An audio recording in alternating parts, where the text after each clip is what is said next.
Good morning everyone. Madhya Pradesh के daily current affairs में बात करेंगे आज 6 जुलाई के महत्वपूर्ण करंट अफेयर्स के बारे में। और वीडियो को स्टार्ट करने से पहले हमारी करंट आउटलुक्स अप्रैल माह तक की आ गई हैं। हमारा मई और जून का जो करंट होगा वो आपको जुलाई के माह में लास्ट जुलाई तक मिल जाएगा। इसके अलावा ये और कंटेंट है हमारा, वो भी अगर आप लेना चाहें डिस्क्रिप्शन में लिंक मिल जाएगी, या फिर आप हमें व्हाट्सएप नंबर पे 9522265785 पे कांटेक्ट कर सकते हैं। ये कुछ पुराना कंटेंट है, ये भी अगर आप लेना चाहें ले सकते हैं। कल एक प्रश्न पूछा था मैंने कि मध्य प्रदेश में पंचायत राज व्यवस्था का कौन सा ढांचा अपनाया गया है, तो इसका जो सही आंसर है वो है 3 स्तरीय। दूसरा प्रश्न था मध्य प्रदेश उत्सव प्रतिवर्ष नई दिल्ली में आयोजित किया जाता है, इसका आयोजन किस वर्ष से शुरू किया गया है, तो इसका जो सही आंसर है वो है 1981। एक शिवम तिवारी ने एक कमेंट किया है, बहुत अच्छा कमेंट लगा मुझे। मतलब इतना तो जितना आप मुझे समझते हैं, खैर इतना तो मैं नहीं हूँ, बट फिर भी मेरी जो दुआएं हैं वो आपके साथ हैं। आप इसी प्रकार से अपनी तैयारी करते रहें, निश्चित ही एक दिन आप अपना लक्ष्य जरूर प्राप्त कर लेंगे। पेशेंस रखना बहुत ज़्यादा ज़रूरी होता है अगर आप सक्सेस होना चाहते हैं तो, क्योंकि कई बार हम बहुत गिरते हैं और गिर के हम उठते हैं, ठीक है। तो ये सारी चीज़ें लगी रहती हैं, गिरना, बार बार गिरना, फिर बार बार गिरने के बाद जो उठता है वो लाइफ में सक्सेसफुल होता है। सक्सेस का मतलब ये नहीं होता है कि आपने एक एग्ज़ाम निकाल लिया है बस आप सक्सेस हो गए। आप सारी ज़िंदगी में कुछ ना कुछ स्ट्रगल चलता ही रहता है लाइफ में। मैं 35 साल का हो रहा हूँ, मेरी लाइफ में बहुत स्ट्रगल है, आज भी मैं स्ट्रगल करता हूँ। तो कहीं ना कहीं जब आप 60 साल की उम्र में पहुँचोगे तब भी एक नया स्ट्रगल आपकी ज़िंदगी में होगा। तो इस तरीके से गिर गिर के उठना अगर आप अभी से सीख जाते हैं तो निश्चित ही सफलता आपको हमेशा मिलती रहेगी, ठीक है। तो इसी दुआओं के साथ मुझे आपका एक कमेंट बहुत अच्छा लगा, आपने एक पोएम भी भेजी थी, आप लोग जरूर पढ़ें कमेंट बॉक्स में जाके। 5 तारीख का जो करंट अफेयर है उस पर। Thank you very much. जो प्रश्न हमें अच्छा लगा है वो है कुंदन राठौर का। इन्होंने इस क्वेश्चन का जो आंसर दिया है, देखिए राज्य में त्रिस्तरीय पंचायती राज व्यवस्था है। इसमें जिला स्तर पर जिला पंचायत है, जनपद स्तर पर जनपद पंचायत है और गांव के स्तर पर ग्राम सभा की व्यवस्था करी गई है। और भारत का जो संविधान है उसकी 73वें संशोधन अधिनियम 1992 के अनुरूप प्रदेश में मध्य प्रदेश पंचायत राज अधिनियम 1993 दिनांक 25 जनवरी 1994 से लागू किया गया है, ठीक है। और इसमें मध्य प्रदेश देश का पहला राज्य है जिसने ग्राम स्वराज की स्थापना करी है। मध्य प्रदेश उत्सव समारोह की बात करें तो ये समारोह दिल्ली में 1981 से आयोजित किया जाता है, ठीक है। यहाँ पर ये सही नहीं है। इसमें मध्य प्रदेश की जो सांस्कृतिक विरासत की झलकियां प्रस्तुत की जाती हैं, गायन, नृत्य, वादन, चित्र आदि का आयोजन किया जाता है और एक सप्ताह तक ये चलता है। देखिए उत्सव समारोह की अगर बात पूछी जाती है आपसे तो आपको ये पता होना चाहिए कि कब से स्टार्ट हुआ है और कब तक ये चलता है, कितने दिनों तक चलता है। तो ये जो है आपका वो 7 डेज तक चलता है। दूसरा, इसका आयोजन होता कहाँ है, तो इसका जो आयोजन है वो दिल्ली में होता है, ठीक है। तो इतनी चीज़ें इसमें महत्वपूर्ण हो जाती हैं, ठीक है। तो ये कमेंट बहुत अच्छा लगा। इसके अलावा एक और कमेंट ये अच्छा लगा है, इसमें इन्होंने बताया कि 73वां संविधान संशोधन है, उसको लागू करने के लिए 30 दिसंबर 1993 को मध्य प्रदेश पंचायती राज अधिनियम 1993 रखा गया, जिसे 25 जनवरी 1994 को पारित किया गया और 20 अगस्त 1994 को लागू किया गया, ठीक है। और इस अधिनियम के अनुसार बलवंत मेहता समिति ने जो सिफारिश करी थी उसके हिसाब से पंचायती राज व्यवस्था को 3 स्तर में विभाजित किया गया। इन सभी 3 स्तरों का कार्यकाल 5 वर्ष का होता है, ठीक है। तो ग्राम स्तर पर ग्राम पंचायत, ब्लॉक स्तर पर जनपद पंचायत और जिला स्तर पर जिला पंचायत का गठन किया गया। तो ये बहुत अच्छा 3 नंबर के क्वेश्चन की अगर बात करें तो मोर देन सफिशिएंट ये इन्फॉर्मेशन यहाँ पर हो जाती है। रिंकू गुर्जर ने ये कमेंट किया है, तो बहुत अच्छा कमेंट आपने लिखा हुआ है। इसके अलावा मिली चौहान का भी एक कमेंट मुझे बहुत अच्छा लगा है, ये आप पूरा यहाँ पे देख सकते हैं, पढ़ सकते हैं, इसका स्क्रीनशॉट ले सकते हैं। इन्होंने एक और चीज़ बता दी है कि प्रथम 3 स्तरीय राज्य व्यवस्था को पंडित जवाहरलाल नेहरू ने 2 अक्टूबर 1959 को राजस्थान राज्य में सबसे पहले, हालांकि ये पंचायती राज व्यवस्था है, राजस्थान की नागौर से सबसे पहले शुरुआत इसका किया गया था, ठीक है। तो ये चीज़ें हो जाती हैं आपकी। आज का हमारा जो पहला प्रश्न है वो है मध्य प्रदेश के किस शहर में तानसेन का मकबरा स्थित है। दूसरा प्रश्न है मध्य प्रदेश में कहां पर गरुड़ स्तंभ है।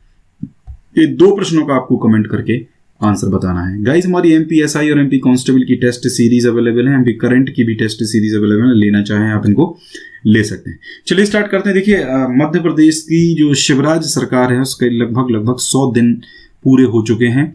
1-2 दिन में जो कैबिनेट है वो आपकी बन जाएगी पूरे तरीके से। कैबिनेट तो बन चुकी है, बस उनको जो डिपार्टमेंट्स हैं, विभाग हैं, उनका अलॉटमेंट होना है कि किसको कौन सा विभाग दिया जाए। ठीक है, जैसे अभी हाल में जो नरोत्तम मिश्रा हैं, इनके पास आपका गृह मंत्रालय है, स्वास्थ्य मंत्रालय भी है। ठीक है, तो उस हिसाब से अगर देखा जाए तो दोनों मंत्रालय इनके पास नहीं रहेंगे, एक मंत्रालय इनके पास से जाएगा।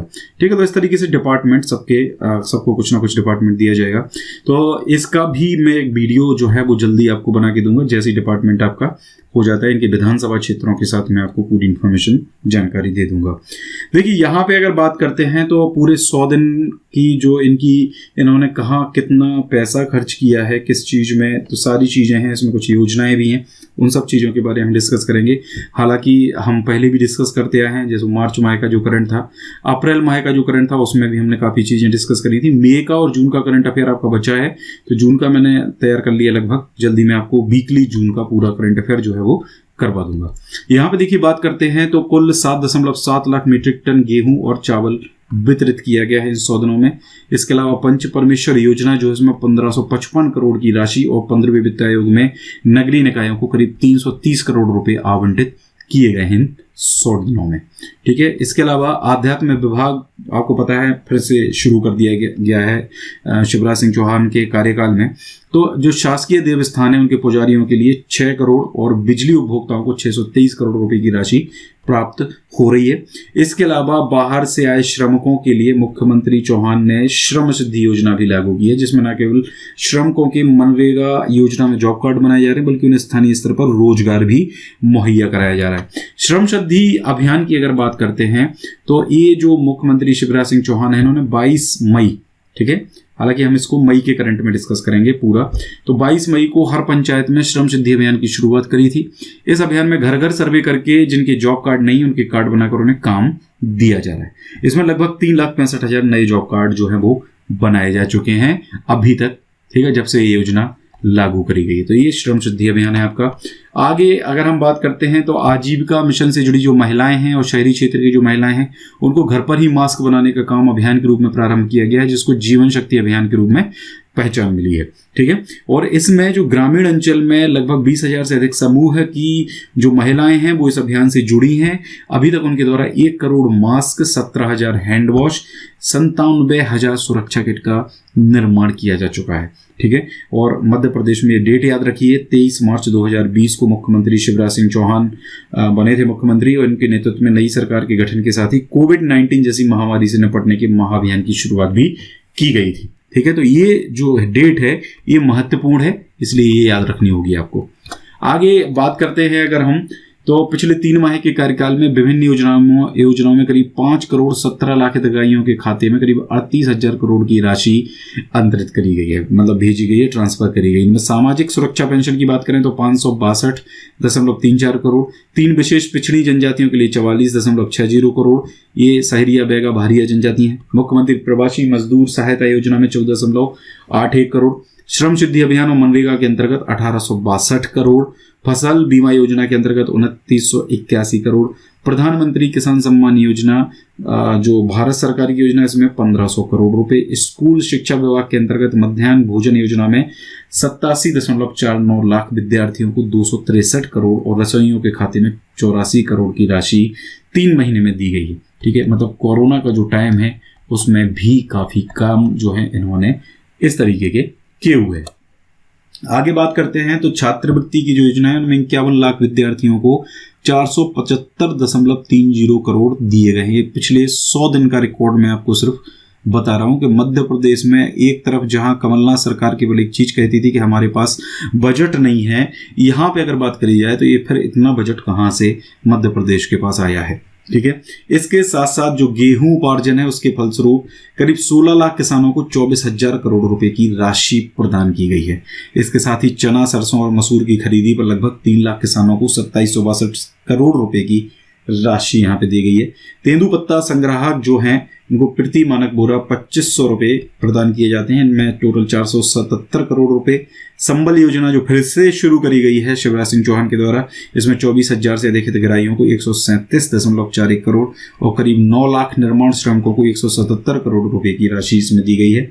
प्रधानमंत्री मातृ वंदना योजना में 36 करोड़ रुपए की राशि दी गई है। देखिए, आपको ये डाटा जरूर थोड़ा सा बोरियत लग रहा होगा, लेकिन जहां पे योजना कोई आती है वो डाटा आप याद रख लीजिए। देखिए, कौन से एग्जाम में क्या प्रश्न आ जाए इस बात की कोई गारंटी नहीं होती है। मैं आपको ये सारा डाटा, बोरिंग डाटा है मुझे पता है, लेकिन फिर भी मैं आपको पढ़ा रहा हूं। मैं चाहता तो ये आपको PDF के फॉर्म में दे सकता था या किसी प्रकार से दे सकता था। यहाँ पे मेरा पढ़ाने का केवल यही उद्देश्य है कि ये डाटा आप थोड़ा सा ध्यान रखें। इस प्रकार की जो चीजें होती हैं, जैसे प्रधानमंत्री मातृ वंदना योजना, इसमें 36 करोड़ की राशि दी गई है। ठीक है, तो ये प्रश्न महत्वपूर्ण हो जाते हैं। ठीक है, आपसे ये नहीं पूछा जाएगा कि मसूर की खरीदी पर 3 लाख किसानों को 2762 करोड़ की राशि दी गई है। मैं आपको बता रहा हूं, आपको पता होना चाहिए। ठीक है, लेकिन आपको ये पूछा जा सकता है कि गेहूं उपार्जन के फलस्वरूप 16 लाख किसानों को कितनी राशि दी गई है। ये इंपॉर्टेंट हो जाता है। ठीक है, तो इसके अलावा जो जीवन अमृत योजना चलाई जा रही है, उसमें दवा काढ़ा वितरण के लिए 35 करोड़ रुपए की राशि प्रदान करी गई। ये इंपॉर्टेंट है क्योंकि ये कोरोना के समय का करंट अफेयर है। दूसरी बात करते हैं तो लाडली लक्ष्मी योजना जो मध्य प्रदेश की, उसमें 12.27 करोड़, मुख्यमंत्री स्वेच्छानुदान निधि में 8.24 करोड़, प्रधानमंत्री आवास योजना में शहरी क्षेत्र के लिए 82.41 करोड़ और ग्रामीण क्षेत्र के लिए 451 करोड़ रुपए की राशि इसमें दी गई है। योजनाओं की बात करते हैं तो पंच परमेश्वर योजना में 70 करोड़, निराश्रितों प्रवासी मजदूरों को खाद्यान्न प्रदान पर 120.96 करोड़, कोरोना संकट के फलस्वरूप अन्य प्रदेशों से आए मजदूरों की राहत शिविरों के प्रबंध के लिए 21 करोड़ जिलों को आवंटित किया गया है। साथ ही प्रवासी श्रमिकों की परिवहन व्यवस्था के लिए 47 करोड़ रुपए दिए गए। ठीक है, इसके साथ ही जो अध्यात्म विभाग द्वारा मंदिरों का जीर्णोद्धार किया गया, उसके लिए राशि दी गई है 2.46 करोड़ रुपए। ठीक है, तो इतना सारा जो अमाउंट है वो खर्च किया गया है मध्य प्रदेश की शिवराज सिंह सरकार के द्वारा। आगे बात करते हैं तो रोजगार सेतु पोर्टल मध्य प्रदेश सरकार के द्वारा बनाया गया है। प्रवासी श्रमिकों के हुनर के अनुसार रोजगार देने की पहल करने के लिए, मतलब उनको रोजगार इसमें दिया जाना है। ठीक है, इस पोर्टल के थ्रू।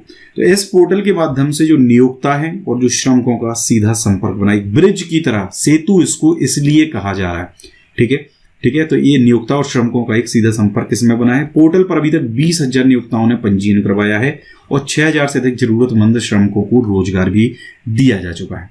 ठीक है, इसकी विशेषता यह है कि श्रमिकों को उनके कौशल के अनुसार रोजगार उपलब्ध इसके थ्रू किया जा रहा है।